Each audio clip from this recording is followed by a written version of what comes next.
Here, read this. Woof. So as you might be aware, earlier this year, a new adaptation of H.G. Wells' novel The War of the Worlds came out. And you might also be aware that the film has been praised as being almost historically terrible. I've now seen the movie and I can confirm it's every bit as bad as everybody says.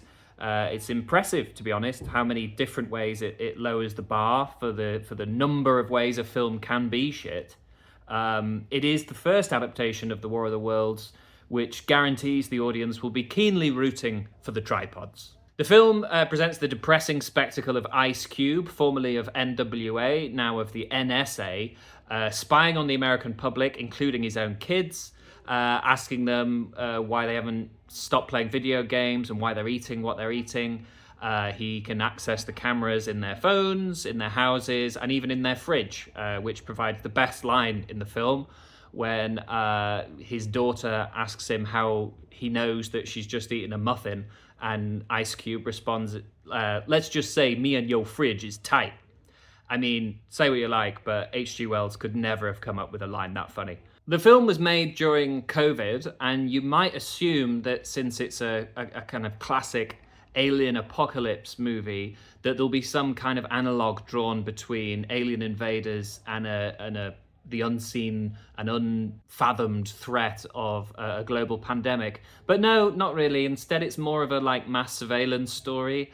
But again, instead of being a kind of isn't mass surveillance bad, it's kind of more of no, government surveillance is bad. If only giant tech companies like Amazon, who made the film, could be the ones that have all our data and spy on us all the time.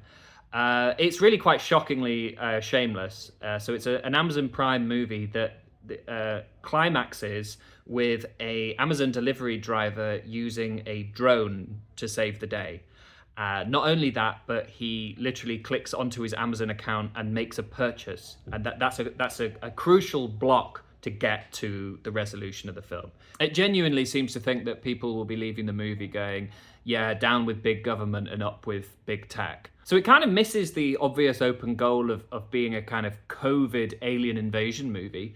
But I have to say there is something very up to the present moment about the scene in which Ice Cube is phoned up by one of his friends in NASA, who he has saved on Zoom as, I think, Sandra NASA.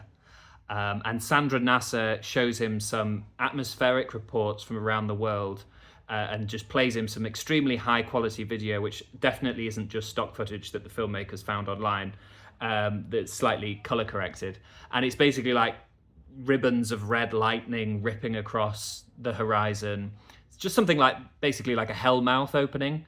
To which Ice Cube goes, damn, that's crazy, but I need to go and check my emails. I don't really do the weather, I do people. That seemed very 2025, just like absolutely horrific, unimaginable yesterday things happening and just everybody cracking on. Ice Cube incidentally has defended the film, saying that it was COVID and we were all locked down and we were being directed over Zoom, so give us a break basically.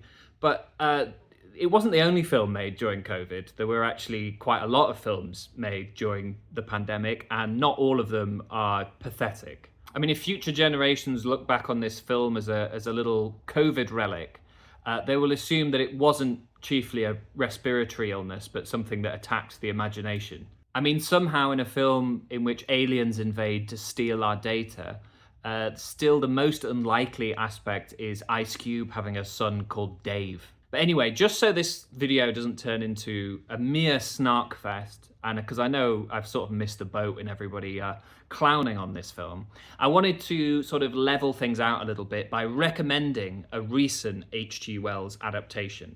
In fact, it's almost a contemporary of this film, because this film came out in 2020 and the War of the Worlds film that's only just came out was actually also filmed in 2020. So if you do end up watching it, which I don't recommend, just think they spent 5 years editing that. But this film that I want to talk about is an adaptation of The Invisible Man. The Invisible Man is one of my favourite novels. It's also one of my favourite movies, the original movie, which I think is 1933, which has a line even better than Ice Cube's, which is a couple of drinks and a gust of wind, so much for you. When all of a sudden, something takes hold of me head and throws it in the pond. How many drinks did you have on your way home? Only a couple, sir. That's all. A couple of drinks and a gust of wind. So much for you. But this 2020 version is, to use a jaded phrase, a radical departure from the original. First of all, it's a legitimate horror movie. It's a very tense, thrillery watch with some really, really good horror set pieces. But what I find particularly impressive about the movie is the way that it marries the issue that it wants to talk about and the IP that it's adapting. Unlike The War of the Worlds that had COVID right there to talk about, but instead went for some weird pro-Amazon Prime surveillance movie, The Invisible Man uses its source material, but about a man who turns himself invisible, to tell a really, really effective parable about gaslighting, domestic abuse, and toxic relationships. Griffin, who has found a way of making himself invisible, torments his former partner, played by Elizabeth Moss, as she tries to make authorities and her loved ones recognize the actions of her invisible tormentor. The method by which Griffin achieves invisibility, by the way, isn't a serum in this new version. It's a suit made up of cameras, which I was reminded of when I was watching The War of the Worlds, because every time there's an action scene, every main character is filming themselves, even as they get blown up or thrown into a car. All you see is shaky footage of their face. Mainly because I think the filmmakers can't afford to show too much of the cool looking tripods, so we just get some idiot shaking his phone around on Zoom. By contrast, Griffin walks around covered in cameras, but they're all pointing the other way, which not only makes him invisible, but also symbolizes his kind of godlike power, his authorship of the events of the film.